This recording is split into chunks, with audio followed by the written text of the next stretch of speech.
اللہ من الشیطان الرجیم بسم اللہ الرحمن الرحیم۔ السلام علیکم۔ آج ہم اسلامک ویڈیو جو جنگ بدر کے اوپر ہے اس پر ریئیکشن دینا چاہ رہے ہیں۔ چلیے شروع کرتے ہیں۔ اس دوران یکم اور 2 ہجری میں کئی اہم واقعات پیش آئے۔ ان میں سے کچھ اس طرح ہیں۔ اسی دوران میں قبلے کی تبدیلی کا حکم آیا۔ مکہ مکرمہ سے ہجرت کر کے مدینہ منورہ آنے کے بعد 16 یا 17 ماہ تک مسلمان بیت المقدس کی طرف رخ کر کے نماز پڑھتے رہے۔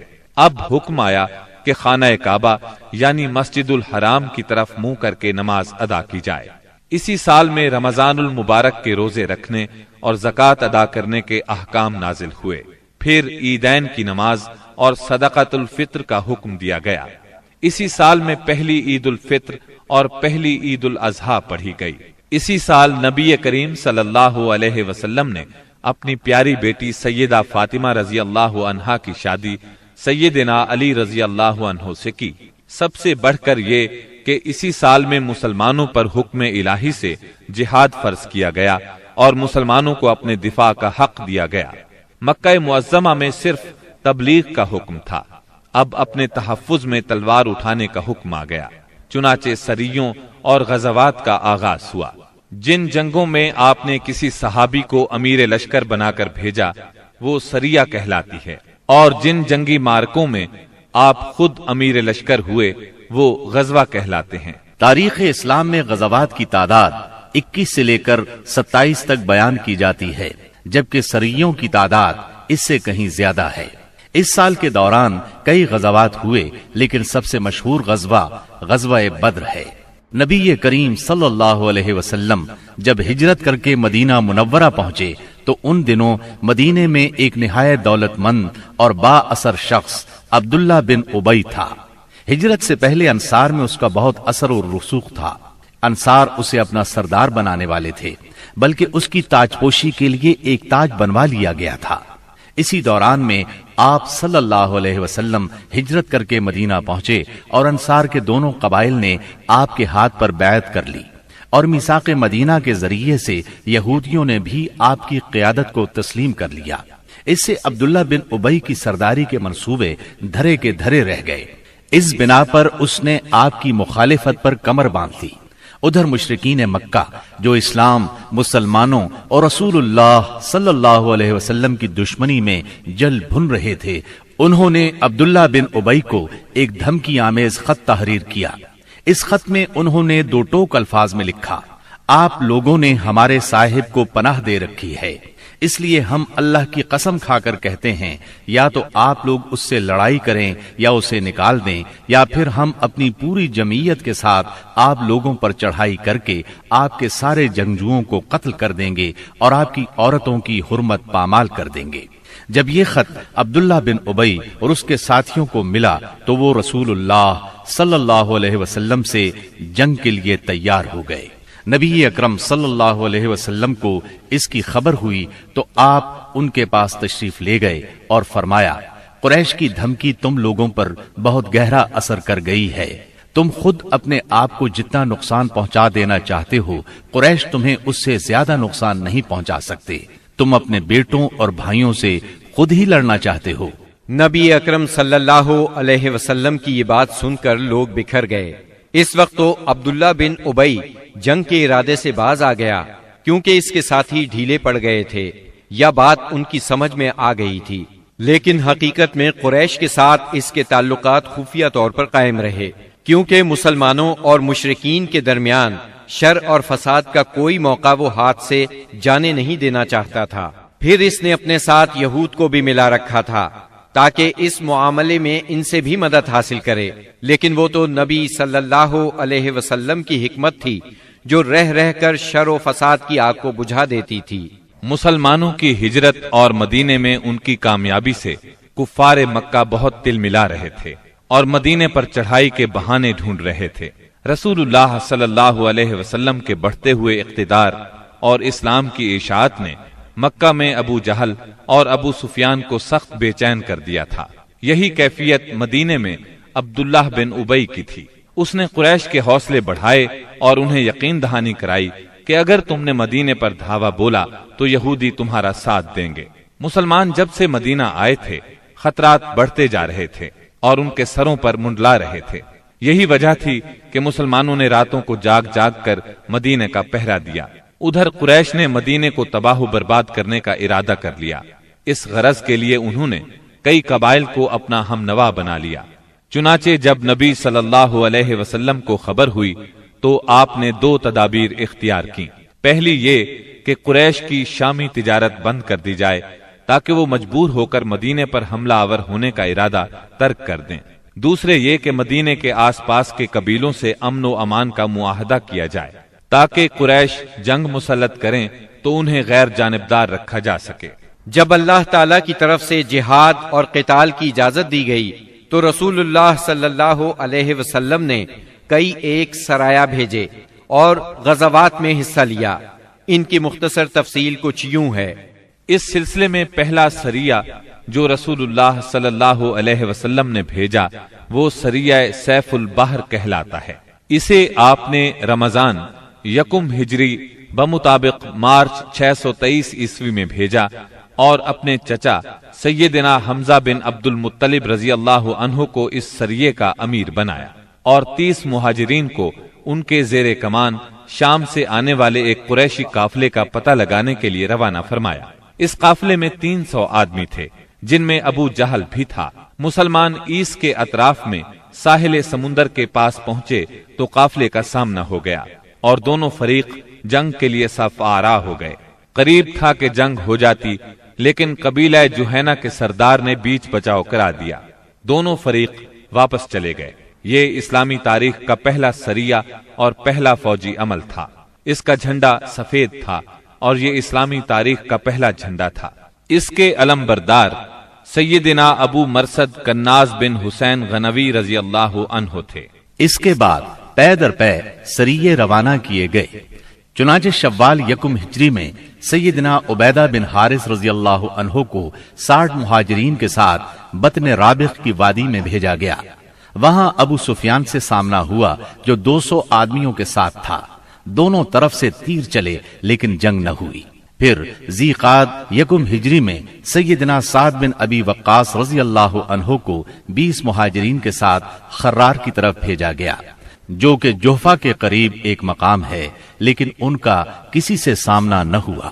اس کے بعد سفر 2 ہجری میں 70 مہاجرین کے ساتھ رسول اللہ صلی اللہ علیہ وسلم خود نکلے اور ابوا یا ودان تشریف لے گئے۔ مہم کا مقصد قریش کے ایک قافلے کی راہ روکنا تھا لیکن کسی سے سامنا نہ ہوا۔ یہ پہلی مہم تھی جس میں رسول اللہ صلی اللہ علیہ وسلم بذات خود نکلے۔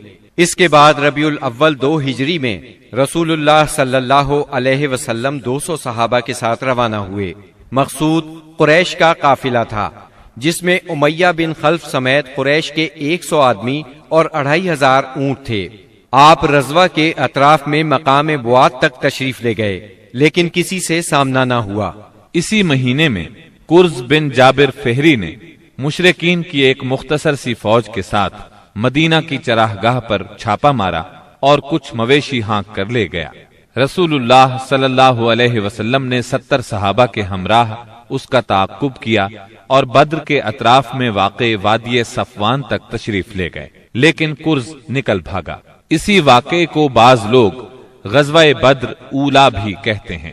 اس کے بعد آپ جمادی الاولا یا جمادی الاخری 2 ہجری میں 150 یا 200 مہاجرین کے ساتھ ذوالعشیرہ تک تشریف لے گئے۔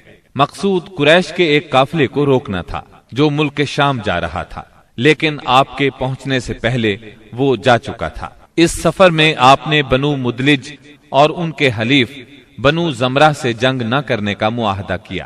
پھر رجب 2 ہجری میں نبی اکرم صلی اللہ علیہ وسلم نے سیدنا عبداللہ بن جہش اسدی رضی اللہ عنہ کو 12 مہاجرین کے ساتھ مکہ اور طائف کے درمیان ایک مقام نخلہ کی طرف روانہ کیا۔ مقصد یہ تھا کہ وہ قریش کے ایک قافلے کی خبر لائیں، مگر ان لوگوں نے قافلے پر حملہ کر کے عمر بن حضرمی کو قتل اور عبداللہ بن مغیرہ کے بیٹے عثمان اور مغیرہ کے غلام حکیم بن کیسان کو قید کر لیا اور قافلے کو ہانک لائے۔ ان کے ایسا کرنے پر آپ ان سے ناراض ہوئے، چنانچہ قیدیوں کو چھوڑ دیا گیا اور مقتول کا خون بہا ادا کیا گیا۔ یہ واقعہ رجب کی آخری تاریخ کو پیش آیا تھا، اس لیے مشرکین نے شور مچایا کہ مسلمانوں نے حرام مہینے کی حرمت پامال کر ڈالی۔ اس پر سورہ بقرہ کی آیت 217 نازل ہوئی۔ لوگ آپ سے حرام مہینے میں لڑائی کے بارے میں پوچھتے ہیں، آپ کہہ دیجئے اس میں جنگ کرنا بڑا گناہ ہے، اور اللہ کی راہ سے روکنا اور اس کے ساتھ کفر کرنا، مسجد حرام سے روکنا اور اس کے باشندوں کو وہاں سے نکالنا، یہ سب اللہ کے نزدیک اور زیادہ بڑا جرم ہے اور فتنہ قتل سے بڑھ کر ہے۔ یہ تھی جنگی نقل و حرکت جو مدینہ منورہ اور اس کے اطراف کے امن کی حفاظت کے لیے نبی صلی اللہ علیہ وسلم اور مسلمانوں نے قائم کر رکھی تھی۔ اس سے قریش کو یہ بتلانا بھی مقصود تھا کہ اگر وہ اپنے شر سے باز نہ آئے تو انجام برا ہوگا، لیکن وہ اپنی خودسری اور تکبر میں بڑھتے ہی چلے گئے۔ چنانچہ بدر کے میدان میں انہوں نے اس کی سزا پا لی اور جزا بہرحال گھاٹے ہی کی تھی۔ 17 رمضان 2 ہجری کو غزوہ بدر ہوا۔ یہ قریش اور مسلمانوں کے درمیان پہلا فیصلہ کن معرکہ تھا۔ اس کا سبب یہ ہوا کہ رسول اللہ صلی اللہ علیہ وسلم جس قافلے کے لیے ذوالعشیرہ تک تشریف لے گئے تھے اور وہ بچ کر شام چلا گیا تھا، آپ صلی اللہ علیہ وسلم اس کی طاق میں تھے اور اس کی خبر لانے کے لیے آپ نے شام کے مقام ہورا تک طلحہ بن عبید اللہ اور سعید بن زید رضی اللہ عنہما کو بھیجا۔ چنانچہ جیسے ہی یہ قافلہ وہاں سے گزرا، انہوں نے فوراً مدینہ منورہ خبر پہنچائی۔ اس قافلے میں اہل مکہ کی بڑی دولت تھی، یعنی 1000 اونٹ جن پر کم از کم 262 کلو سونے کی مالیت کا سامان تھا، اور اس کی حفاظت کے لیے صرف 40 آدمی تھے۔ خبر ملتے ہی رسول اللہ صلی اللہ علیہ وسلم نے صحابہ کرام رضی اللہ عنہم کو نکلنے کی دعوت دی، تاہم نکلنا ضروری نہیں قرار دیا۔ چنانچہ اس دعوت پر 313، 314 یا 317 صحابہ نے لبیک کہا۔ ان میں 82 یا 83 یا پھر 86 مہاجرین تھے اور بقیہ انصار، اور پھر انصار میں سے 61 قبیلہ اوس سے تھے اور 170 قبیلہ خزرج سے تھے۔ انہوں نے مکمل تیاری بھی نہیں کی تھی۔ سواری میں صرف 2 گھوڑے، ایک سیدنا زبیر بن عوام اور دوسرا سیدنا مقداد بن اسود کندی کے پاس تھا، اور 70 اونٹ تھے۔ 8 یا 12 رمضان المبارک 2 ہجری کو یہ مختصر فوج لے کر رسول اللہ صلی اللہ علیہ وسلم مدینہ منورہ سے نکلے تو بدر منزل مقصود تھی۔ یہ مدینہ منورہ کے جنوب مغرب میں 155 کلومیٹر کے فاصلے پر واقع ہے۔ اسے ہر طرف سے بلند پہاڑوں نے گھیر رکھا ہے، زیادہ حصہ ریتلا ہے۔ ساحل سمندر یہاں سے قریباً 10 میل کے فاصلے پر ہے۔ یہاں پانی کا ایک چشمہ ہے اور ارد گرد باغات موجود ہیں۔ اس قافلے کے سالار ابو سفیان تھے، جو بہت ہوشیار اور چوکنے آدمی تھے۔ ہر آنے جانے والے سے مسلمانوں کی نقل و حرکت کے بارے میں معلوم کرتے رہتے تھے۔ ابھی وہ بدر سے کافی دور تھے کہ انہیں مسلمانوں کے نکلنے کا علم ہو گیا۔ چنانچہ انہوں نے فوراً قافلے کا رخ مغرب کی طرف پھیر کر ساحل کا راستہ پکڑ لیا اور بدر کا راستہ مکمل طور پر چھوڑ دیا۔ ساتھ ہی زمزم بن عمرو غفاری کو اجرت دے کر مکہ بھیجا کہ جس قدر جلد ممکن ہو انہیں مسلمانوں کے نکلنے کی اطلاع دے دیں۔ اس نے خبر پہنچائی تو اہل مکہ نہایت تیزی سے تیار ہوئے اور سب کے سب نکلے۔ ابو لہب کے سوا بڑوں میں سے کوئی پیچھے نہ رہا۔ آس پاس کے قبائل کے لوگ بھی ساتھ لے لیے۔ جب یہ لشکر مقام جحفہ پر پہنچا تو ابو سفیان کا پیغام ملا۔ اس میں اس نے اپنے بچ نکلنے کی اطلاع دی تھی اور یہ مطالبہ کیا تھا کہ مکہ واپس پلٹ جائیں۔ چنانچہ لوگوں نے واپسی کا ارادہ کر لیا، مگر ابو جہل نے اپنے تکبر اور اکڑ کی وجہ سے واپس جانے سے انکار کر دیا۔ قریش کی فوج میں 1000 آدمی تھے، جن کے پاس 100 گھوڑے اور 600 زرہیں تھی اور اونٹ کثرت سے تھے۔ ایک طرف انہیں اپنی کثرت پر ناز اور ساز و سامان پر فخر تھا، تو دوسری طرف نبی کریم صلی اللہ علیہ وسلم عز و انکسار سے اللہ کی بارگاہ میں ہاتھ پھیلائے دعا کر رہے تھے۔ آپ کی دعا کے الفاظ یہ تھے: اے باری تعالی، اگر مسلمانوں کی یہ مٹھی بھر جماعت ہلاک ہو گئی تو روئے زمین پر کبھی تیری عبادت نہ کی جائے گی۔ اے اللہ، اگر تو چاہے تو آج کے بعد کبھی تیری عبادت نہ کی جائے۔ آپ نے خوب تضرع اور خلوص سے دعا کی، یہاں تک کہ آپ کی چادر آپ کے کندھوں سے گر گئی۔ سیدنا ابو بکر رضی اللہ عنہ نے چادر درست کی اور عرض کیا، اے اللہ کے رسول، بس کرے۔ آپ نے اپنے رب سے جی بھر کے دعا فرما لی۔ دونوں لشکر آمنے سامنے آئے تو سب سے پہلے مشرکین میں سے بہترین سالار عتبہ، شیبہ اور ولید بن عتبہ میدان میں نکلے۔ عتبہ اور شیبہ ربیہ کے بیٹے تھے۔ انہوں نے للکار کر کہا، آؤ تم میں سے کون ہمارے مقابلے پر آتا ہے۔ مقابلے کے لیے انصار کے 3 جوان نکلے، ایک عوف، دوسرے معوذ، یہ دونوں حارث کے بیٹے تھے، تیسرے عبداللہ بن رواحہ رضی اللہ عنہم۔ قریشیوں نے کہا، تم کون لوگ ہو؟ انہوں نے کہا، ہم انصار کی ایک جماعت ہیں۔ قریشیوں نے کہا، آپ لوگ شریف مد مقابل ہیں، لیکن ہمیں آپ سے سروکار نہیں، ہم تو اپنے چچیرے بھائیوں کو چاہتے ہیں۔ پھر ان کے منادی نے آواز لگائی، محمد ہمارے پاس ہماری قوم کے ہمسروں کو بھیجو۔ رسول اللہ صلی اللہ علیہ وسلم نے فرمایا، عبیدہ بن حارث اٹھو، حمزہ اٹھو، علی اٹھو۔ جب یہ لوگ اٹھے اور قریشیوں کے قریب پہنچے تو انہوں نے پوچھا، آپ کون لوگ ہیں؟ انہوں نے اپنا تعارف کرایا۔ قریشیوں نے کہا، آپ لوگ شریف مد مقابل ہیں۔ اس کے بعد مارکا آرائی ہوئی۔ سیدنا عبیدہ بن حارث نے عتبہ بن ربیہ سے مقابلہ کیا، سیدنا حمزہ نے شیبہ سے اور سیدنا علی نے ولید سے۔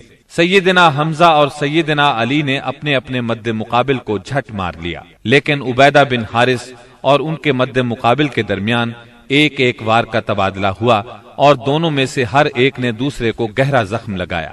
اتنے میں سیدنا علی اور سیدنا حمزہ اپنے اپنے شکار سے فارغ ہو کر آ گئے۔ آتے ہی عتبہ پر ٹوٹ پڑے، اس کا کام تمام کیا اور سیدنا عبیدہ کو اٹھا لائے۔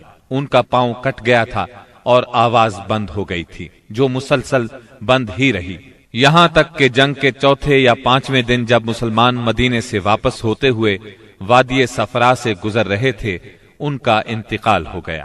مبارزت کا نتیجہ مشرکین کے لیے برا ثابت ہوا، چنانچہ وہ غصے سے بے قابو ہو کر مسلمانوں کی صفوں میں تندی کے ساتھ ٹوٹ پڑے، گھمسان کا رن پڑا اور کشتوں کے پشتے لگ گئے۔ اس سے مشرکین کی صفوں میں اضطراب کی لہر دوڑ گئی۔ طاغوت اکبر ابو جہل ملعون نے اپنی صفوں میں اضطراب کی ابتدائی لہر دیکھی تو چاہا کہ اس سیلاب کے سامنے ڈٹ جائے، چنانچہ وہ اپنے لشکر کو للکارتا ہوا تکبر کے ساتھ کہنے لگا، لات و عزا کی قسم، ہم اس وقت تک واپس نہیں ہوں گے جب تک انہیں رسیوں میں نہ جکڑ لیں۔ دیکھو تمہارا کوئی آدمی ان کے کسی آدمی کو قتل نہ کرے، بلکہ انہیں پکڑو اور گرفتار کرو تاکہ ہم ان کو اس حرکت کا مزہ چکھائیں۔ لیکن اسے اس غرور کی حقیقت کا بہت جلد پتہ لگ گیا، کیونکہ چند ہی لمحے بعد مسلمانوں کے حملے کی تندی کے سامنے مشرکین کی صفیں پھٹنا شروع ہو گئیں۔ البتہ ابو جہل اب بھی اپنے گرد مشرکین کا ایک غول لیے جمع ہوا تھا۔ اس غول نے ابو جہل کے چاروں طرف تلواروں کی باڑھ اور نیزوں کا ایک جنگل قائم کر رکھا تھا، لیکن غیرت مند مسلمانوں کے اسلامی ہجوم کی آندھی نے اس باڑھ کو بھی بکھیر دیا اور اس جنگل کو بھی اکھیڑ دیا۔ اس کے بعد یہ طاغوت اکبر دکھائی پڑا۔ مسلمانوں نے دیکھا کہ وہ ایک گھوڑے پر چکر کاٹ رہا ہے، ادھر اس کی موت 2 انصاری جوانوں کے ہاتھوں اس کا خون چوسنے کی منتظر تھی۔ طاغوت اکبر ابو جہل کے قتل کا عبرتناک واقعہ بیان کرتے ہوئے عبد الرحمن بن عوف رضی اللہ عنہ فرماتے ہیں کہ میں جنگ بدر کے روز صف کے اندر تھا کہ اچانک مڑا تو کیا دیکھتا ہوں کہ دائیں بائیں 2 نوعمر جوان ہیں۔ گویا ان کی موجودگی سے میں حیران ہو گیا کہ اتنے میں ایک نے اپنے ساتھی سے چھپا کر مجھ سے کہا، چچا جان مجھے ابو جہل کو دکھلا دیجیے۔ میں نے کہا، بھتیجے تم اسے کیا کرو گے؟ اس نے کہا، مجھے بتایا گیا ہے کہ وہ رسول اللہ صلی اللہ علیہ وسلم کو گالی دیتا ہے۔ اس ذات کی قسم جس کے ہاتھ میں میری جان ہے، اگر میں نے اس کو دیکھ لیا تو میرا وجود اس کے وجود سے الگ نہ ہوگا، یہاں تک کہ ہم میں سے جس کی موت پہلے لکھی ہے وہ مر جائے۔ وہ کہتے ہیں مجھے اس پر تعجب ہوا۔ اتنے میں دوسرے نوعمر نوجوان نے مجھے اشارے سے متوجہ کر کے یہی بات کہی۔ ان کا بیان ہے کہ میں نے چند ہی لمحوں بعد دیکھا کہ ابو جہل لوگوں کے درمیان چکر کاٹ رہا ہے۔ میں نے کہا، ارے دیکھتے نہیں، یہ رہا تم دونوں کا شکار جس کے بارے میں تم مجھ سے پوچھ رہے تھے۔ فرماتے ہیں کہ یہ سنتے ہی وہ دونوں شاہین اپنی تلواریں لیے جھپٹ پڑے اور اسے مار کر قتل کر دیا۔ پھر پلٹ کر رسول اللہ صلی اللہ علیہ وسلم کے پاس آئے۔ آپ نے فرمایا، تم میں سے کس نے قتل کیا ہے؟ دونوں نے کہا، میں نے قتل کیا ہے۔ آپ نے دونوں کی تلواریں دیکھیں اور فرمایا، تم دونوں نے قتل کیا ہے، البتہ ابو جہل کا سامان معاذ بن عمر بن جموح کو دیا۔ دونوں حملہ آوروں کا نام معاذ بن عمر بن جموح اور معاذ بن افرا ہے۔ سیرت نگار ابن اسحاق کا بیان ہے کہ معاذ بن عمر بن جموح نے کہا کہ میں نے مشرکین کو سنا وہ ابو جہل کے بارے میں کہہ رہے تھے، ابو الحکم تک کسی کی رسائی نہ ہو۔ معاذ بن عمر کہتے ہیں کہ جب میں نے یہ بات سنی تو اسے اپنے نشانے پر لے لیا اور اس کی سمت جمع رہا۔ جب گنجائش ملی تو میں نے حملہ کر دیا اور ایسی ضرب لگائی کہ اس کا پاؤں نصف پنڈلی سے اڑ گیا۔ واللہ جس وقت یہ پاؤں اڑا ہے تو میں اس کی تشبیہ صرف اس گٹھلی سے دے سکتا ہوں جو موصل کی مار پڑنے پر جھٹک کر اڑ جائے۔ کہتے ہیں کہ ادھر میں نے ابو جہل کو مارا اور ادھر اس کے بیٹے اکرما نے میرے کندھے پر تلوار چلائی، جس سے میرا ہاتھ کٹ کر میرے بازو کے چمڑے سے لٹک گیا اور لڑائی میں مخل ہونے لگا۔ میں اسے اپنے ساتھ گھسیٹتے ہوئے سارا دن لڑا، لیکن جب وہ مجھے اذیت پہنچانے لگا تو میں نے اس پر اپنا پاؤں رکھا اور اسے زور سے کھینچ کر الگ کر دیا۔ اس کے بعد ابو جہل کے پاس معوذ بن افرا پہنچے، وہ زخمی تھا۔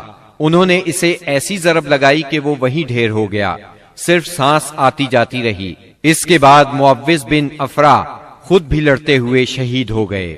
جب معرکہ ختم ہو گیا تو رسول اللہ صلی اللہ علیہ وسلم نے فرمایا، کون ہے جو دیکھے کہ ابو جہل کا انجام کیا ہوا؟ اس پر صحابہ کرام اس کی تلاش میں بکھر گئے۔ عبداللہ بن مسعود رضی اللہ عنہ نے اسے اس حالت میں پایا کہ ابھی سانس آ جا رہی تھی۔ انہوں نے اس کی گردن پر پاؤں رکھا اور سر کاٹنے کے لیے داڑھی پکڑی اور فرمایا، او اللہ کے دشمن، آخر اللہ نے تجھے رسوا کیا نا؟ اس نے کہا، مجھے کاہے کو رسوا کیا؟ کیا جس شخص کو تم لوگوں نے قتل کیا ہے اس سے بھی بلند پایا کوئی آدمی ہے؟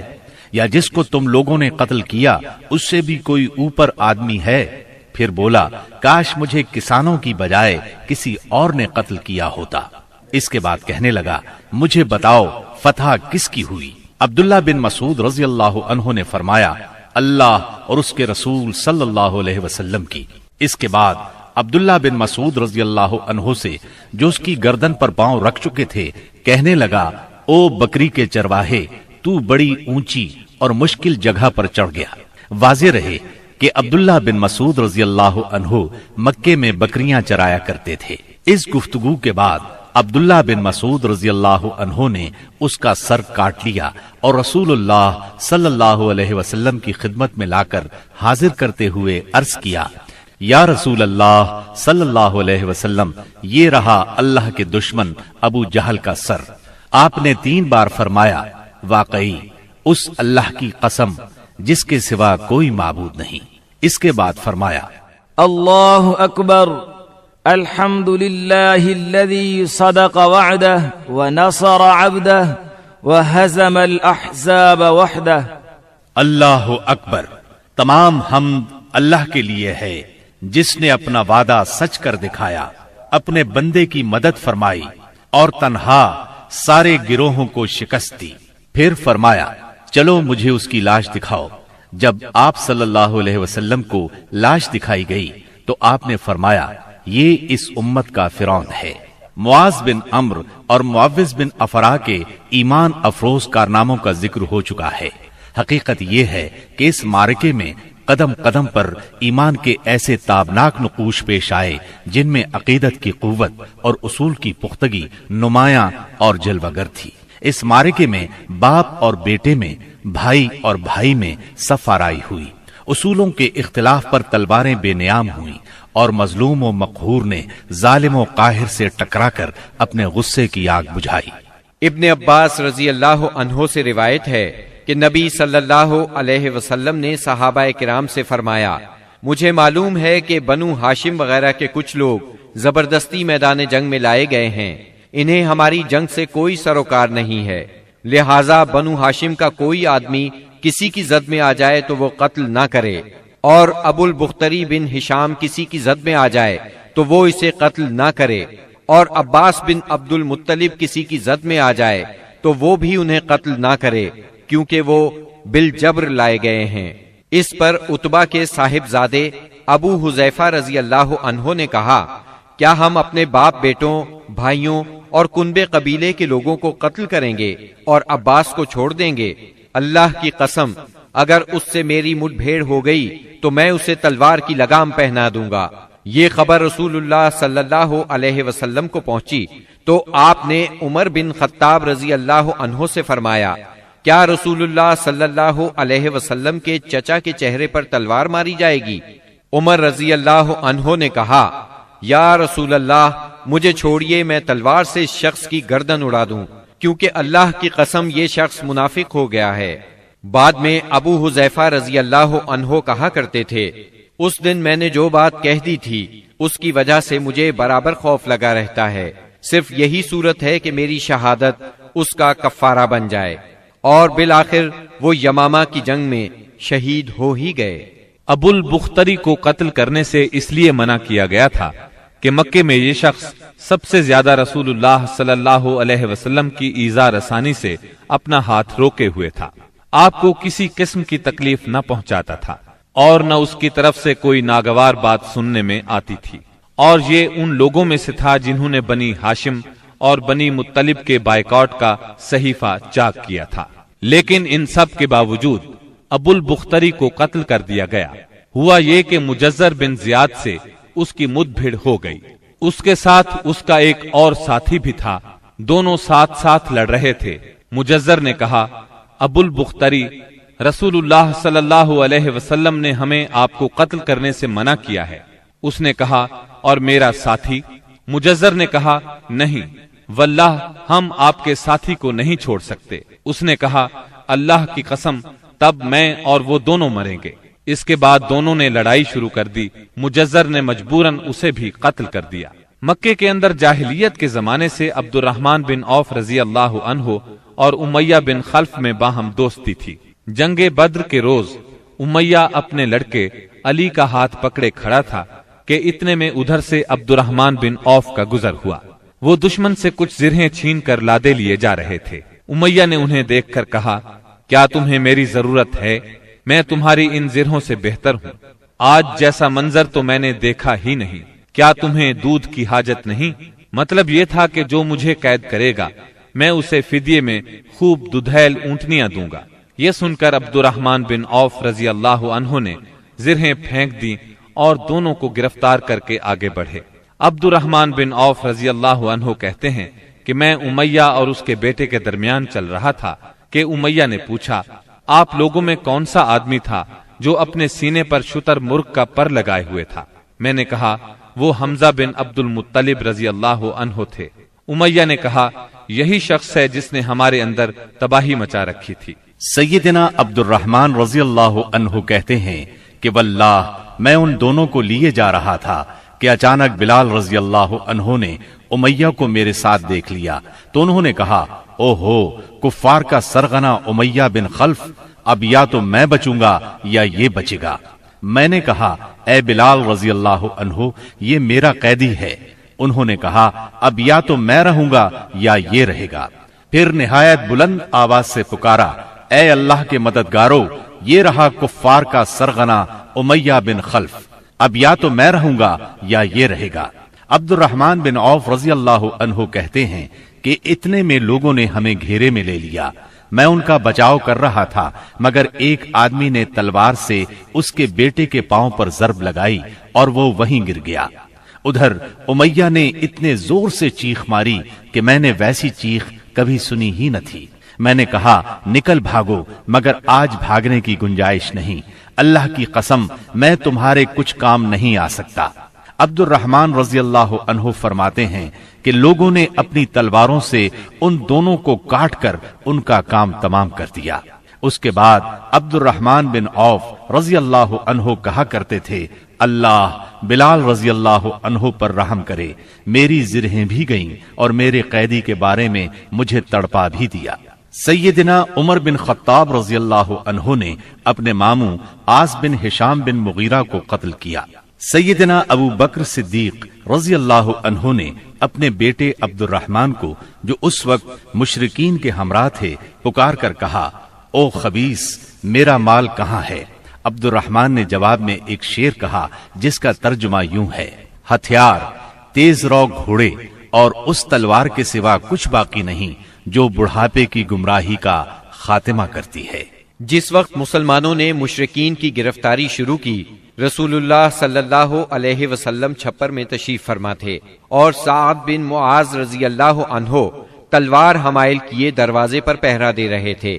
رسول اللہ صلی اللہ علیہ وسلم نے دیکھا کہ سعد رضی اللہ عنہ کے چہرے پر لوگوں کی اس حرکت کا ناگوار اثر پڑ رہا ہے۔ آپ نے فرمایا، اے سعد، ایسا محسوس ہوتا ہے کہ تم کو مسلمانوں کا یہ کام ناگوار ہے۔ انہوں نے کہا، جی ہاں، اللہ کی قسم، اے اللہ کے رسول، یہ اہل شرک کے ساتھ پہلا معرکہ ہے جس کا موقع اللہ نے ہمیں فراہم کیا ہے، اس لیے اہل شرک کو باقی چھوڑنے کی بجائے مجھے یہ بات زیادہ پسند ہے کہ انہیں خوب قتل کیا جائے اور اچھی طرح کچل دیا جائے۔ اس جنگ میں عکاشہ بن محصن اسدی رضی اللہ عنہ کی تلوار ٹوٹ گئی۔ وہ رسول اللہ صلی اللہ علیہ وسلم کی خدمت میں حاضر ہوئے۔ آپ نے انہیں ایک چھڑی تھما دی اور فرمایا، عکاشہ، اسی سے لڑائی کرو۔ عکاشہ نے اسے رسول اللہ صلی اللہ علیہ وسلم سے لے کر ہلایا تو وہ ایک لمبی، مضبوط اور چمچم کرتی ہوئی سفید تلوار میں تبدیل ہو گئی۔ پھر انہوں نے اسی سے لڑائی کی یہاں تک کہ اللہ نے مسلمانوں کو فتح نصیب فرمائی۔ اس تلوار کا نام اون یعنی مدد رکھا گیا تھا۔ یہ تلوار مستقلاً عکاشہ رضی اللہ عنہ کے پاس رہی اور وہ اسی کو لڑائیوں میں استعمال کرتے رہے، یہاں تک کہ دور صدیقی میں مرتدین کے خلاف جنگ کرتے ہوئے شہید ہو گئے۔ اس وقت بھی یہ تلوار ان کے پاس ہی تھی۔ خاتمہ جنگ کے بعد مصعب بن عمیر ابدری رضی اللہ عنہ اپنے بھائی ابو عزیز عمیر ابدری کے پاس سے گزرے۔ ابو عزیز نے مسلمانوں کے خلاف جنگ لڑی تھی اور اس وقت ایک انصاری صحابی اس کا ہاتھ باندھ رہے تھے۔ مصعب نے اس انصاری سے کہا، اس شخص کے ذریعے اپنے ہاتھ مضبوط کرنا، اس کی ماں بڑی مالدار ہے، وہ غالباً تمہیں اچھا فدیہ دے گی۔ اس پر ابو عزیز نے اپنے بھائی مصعب رضی اللہ عنہ سے کہا، کیا میرے بارے میں تمہاری یہی وصیت ہے؟ مصعب رضی اللہ عنہ نے فرمایا، ہاں، تمہاری بجائے یہ انصاری میرا بھائی ہے۔ جب مشرکین کی لاشوں کو کنویں میں ڈالنے کا حکم دیا گیا اور عتبہ بن ربیعہ کو کنویں کی طرف گھسیٹ کر لے جایا جانے لگا تو رسول اللہ صلی اللہ علیہ وسلم نے اس کے صاحبزادے ابو حذیفہ رضی اللہ عنہ کے چہرے پر نظر ڈالی، دیکھا تو غمزدہ تھے، چہرہ بدلا ہوا تھا۔ آپ صلی اللہ علیہ وسلم نے فرمایا، ابو حذیفہ، غالباً اپنے والد کے سلسلے میں تمہارے دل کے اندر کچھ احساسات ہیں۔ انہوں نے کہا، نہیں واللہ یا رسول اللہ، میرے اندر میرے باپ کے بارے میں اور ان کے قتل کے بارے میں ذرا بھی لرزش نہیں، البتہ میں اپنے باپ کے متعلق جانتا تھا کہ ان میں سوجھ بوجھ ہے، دور اندیشی اور فضل و کمال ہے، اس لیے میں آس لگائے بیٹھا تھا کہ یہ خوبیاں انہیں اسلام تک پہنچا دیں گی، لیکن اب ان کا انجام دیکھ کر اور اپنی توقع کے خلاف کفر پر ان کا خاتمہ دیکھ کر مجھے افسوس ہے۔ اس پر رسول اللہ صلی اللہ علیہ وسلم نے سیدنا ابو حذیفہ رضی اللہ عنہ کے حق میں دعائے خیر فرمائی اور ان سے بھلی بات کہی۔ آخرکار اسلام نے کفر پر فتح پائی۔ اس غزوہ بدر میں قریش کا سردار ابو جہل بھی مارا گیا۔ یہ وہی ابو جہل تھا جس نے نبی کریم صلی اللہ علیہ وسلم اور مسلمانوں پر ظلم و ستم کے پہاڑ توڑے تھے۔ 70 کافر موت کے گھاٹ اترے، 70 ہی گرفتار ہوئے، باقی دم دبا کر بھاگ نکلے۔ مسلمانوں میں صرف 14 شہید ہوئے، ان میں 6 مہاجر اور 8 انصاری تھے۔ اس جنگ نے اسلام کے دشمنوں کی طاقت کا جنازہ نکال دیا، ان کا بھرم کھل گیا اور ان کا غرور خاک میں مل گیا۔ جب رسول اللہ صلی اللہ علیہ وسلم مدینہ پہنچ چکے تو آپ نے قیدیوں کے بارے میں مشورہ کیا۔ سیدنا ابو بکر نے فدیہ لینے کی رائے دی، جبکہ سیدنا عمر کی رائے یہ تھی کہ انہیں قتل کر دیا جائے۔ انہوں نے فرمایا، میرا قریبی میرے حوالے کریں اور میں اسے قتل کروں۔ عقیل بن ابی طالب سیدنا علی کے حوالے کریں، وہ اس کی گردن کو اڑائیں، یہاں تک کہ اللہ کو معلوم ہو جائے کہ ہمارے دلوں میں مشرکین کے لیے کوئی نرم گوشہ نہیں ہے، اور یہ حضرات مشرکین کے ائمہ اور قائدین ہیں۔ رسول اللہ صلی اللہ علیہ وسلم نے فدیہ لینا طے کیا۔ یہ فدیہ 4000 سے 3000 اور کم از کم 1000 درہم تک تھا، اور ان میں سے جو لکھنا پڑھنا جانتے تھے ان کا فدیہ یہ قرار دیا گیا کہ وہ 10 بچوں کو لکھنا پڑھنا سکھا دیں۔ غزوہ بدر میں قریش کے 70 آدمی مارے گئے، ان میں عتبہ اور ابو جہل جیسے رئیس شامل تھے۔